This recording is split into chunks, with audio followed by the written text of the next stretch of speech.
I think it's pretty rare to hear from a tech company to say, hey, we're trying to get you guys off of your devices to speak to each other more as human beings, and that's very refreshing to hear. So.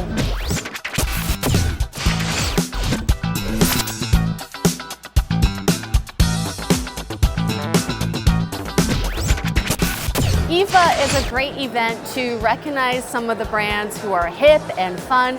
May not be a household name yet, but they're getting there, and we want to feature them.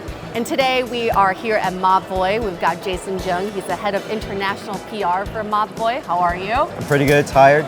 Oh, okay. All right. Well, it is day 4 of IFA. Day 4. Yeah. And press day starts 2 days before, so it's really day 6. Exactly. So you've been here for almost a week. Yes. But I'm sure you guys are getting a ton of publicity and attention because of your wearables. Tell us more about what Mobvoi is about. Well, we were started in 2012 by a Google researcher in voice and also Google Translate. Our background is really rooted in voice AI. So we're a software company that has worked in artificial intelligence for quite a few years before we actually did hardware. So what you see here are hardware manifestations of our core technology, voice AI. We build based on our early adopter community. They give us a lot of feedback, a lot of constructive suggestions, and we actually roll with it. We're small enough where we need that, and we got to build on top of what they actually want, what they actually need. So that's important for us. What do people actually want? That's an interesting story. We do, and we say we define the future of human-machine interaction. Recently, especially at this show, a lot of tech companies have been talking about, digital well-being, digital detox. We do think that people want ways that they can disengage from their digital life. Kind of get a little bit of that balance back, right? Human to machine interaction has been kind of dominated by the machine. So for us, we think we build tools that let you kind of scale back that control from the machine and take back some of that control as human beings. So you think about the scenarios. We're here sitting and we're talking, we're having a good time at IFA. If I get a buzz in my pocket and I go, let me continue the interview by looking down at my phone. Yeah, that would annoy me so much. And that would probably ruin the interview. But what smartwatches do, and maybe not on an interview, but allows you to have a really quick interaction with your digital life, be connected but still be present. And if you look at our products, it's not just smartwatches. We also make smart home speakers. We also make wireless earbuds.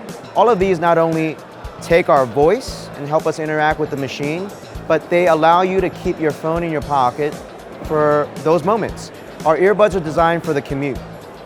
A lot of people actually don't want to bring out their phone on commute. They want to listen to their music, their pods, right? Podcasts, I forgot that word for a second. And this is what we're trying to do. Keep your phone in your pocket. For me personally, my smartwatch is most useful when I'm like at the park with my kids. I got a 6 and a 4-year-old, and my phone's in my backpack on a bench. And I'm running around with my kids, and the only notifications I care about are like, hey, the house is on fire, or like, come home, the Wi-Fi is not working, and I'm streaming Netflix, right? Right. Emergency situation. So that's what the smartwatch should be. A primary device in social interaction situations where and that's the neighbor to the right. You don't need or shouldn't need your phone for that. And a colleague of mine at this show mentioned, hey, Jason, actually, I use our TicWatches most when I'm trying to work on my laptop, but if my phone is next to me, I get distracted. But if I have my TicWatch on, I look down, I say, hey, I can disregard that, it's not my boss, and I continue to work on my laptop. This is something I see on the internet all the time. It's like at a playground, and the kids are playing, and the parents are on their phone like this. Now, do you think with wearables, one day that picture is going to change to this? It's going to be really hard to get addicted to your watch screen for now, because the things we do on our phones that keep us engrossed usually have to do with content consumption or social chatting or watching videos, if you're lucky enough to have that data package. So for your watch, it's a naturally smaller screen. So video is off the option list. You can check out some notifications, but usually you're not engaging as much. And no, we don't think people are just going to get stuck on your watch screen. The watch traditionally has been a timepiece. When phones put in the clock, people thought, oh, I don't maybe need the watch as much, right? But now it's an extension of your identity. But it's more so a piece that you're proud of, you look at, you scan for quick information, but you don't get stuck on that screen as much. In fact, the Wear OS team has shared that people engage roughly for 5 seconds on their watches, right?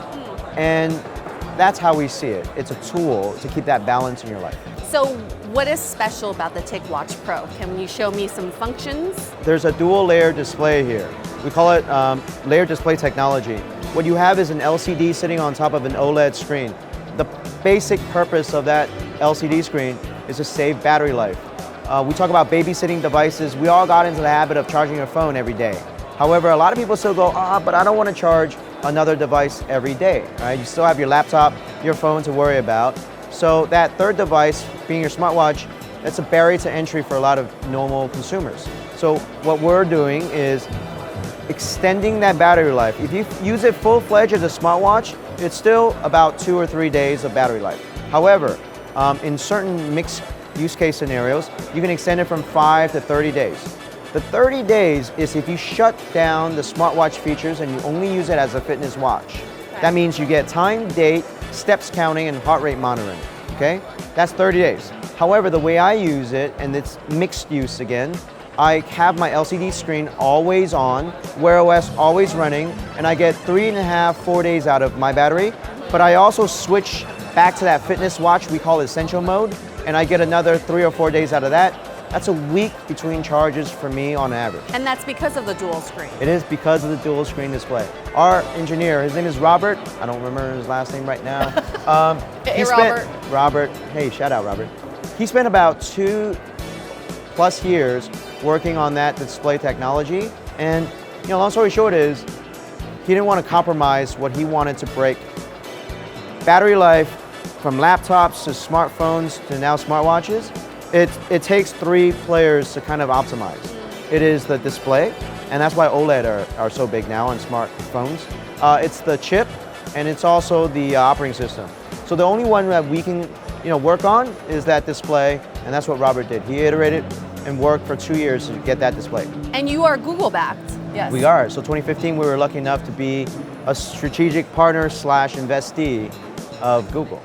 Congrats. And last year, we were Volkswagen backed.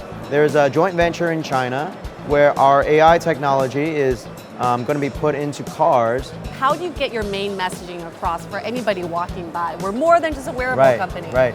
Well, being Wear OS means that we're running the same software as the other Wear OS players, right? Okay. I think there's 2 ways we can probably do it. Explain the DNA of the company, which we're kind of doing right here.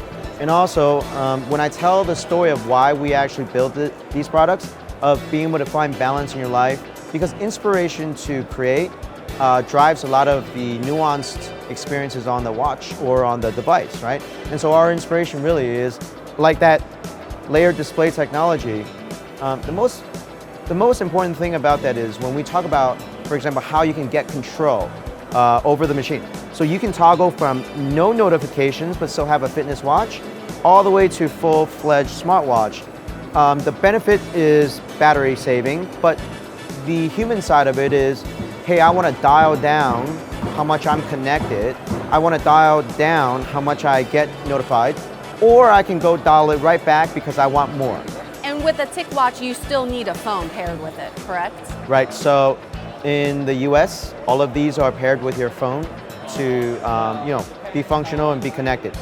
In China, we actually have an LTE version where you can put in a SIM card and you can go out without your phone. For us, other markets it's an interesting thing where we need to talk to carriers more and work those things out. The technology exists for us, but we don't have anything announced in that realm outside of China yet. And in terms of future, let's say 2019, what can we expect from Mobvoi? Let's say design or other components of the phone? So our watches win awards, our products win design awards, so there is that. In fact, just at this show, and I didn't know this, and shame on me for being a PR marketing guy, one of our watches, an award-winning one, the E actually, was produced by an ex-Nokia designer, and his whole thing was very minimalistic, very simple, direct. You'll see a little bit, some people go, oh, it's like a Swatch. The black one actually doesn't have that translucent case. but it does bring down, you know, the distraction around the design and just gives you a very basic but really beautifully designed smartwatch. Yeah, So, it's very clean and simple. yeah, thanks. I'll tell him too. The design itself is nice, but for us, it's all still about creating tools that allow you to kind of get some of that control back from the human-machine interaction equation, and also more tools to keep your phone in your pocket during social situations where you should be interacting with the human that's sitting across from you or the people around, right? Human interaction in social situations, hey, you know, your smartwatch should be the primary device, primary screen. I think it's pretty rare to hear from a tech company to say, hey, we're trying to get you guys off of your devices to speak to each other more as human beings, and that's very refreshing to hear. So I appreciate that. That's nice. We all still love our phones, right? I love my phone still too. Just sometimes your phone's not necessary.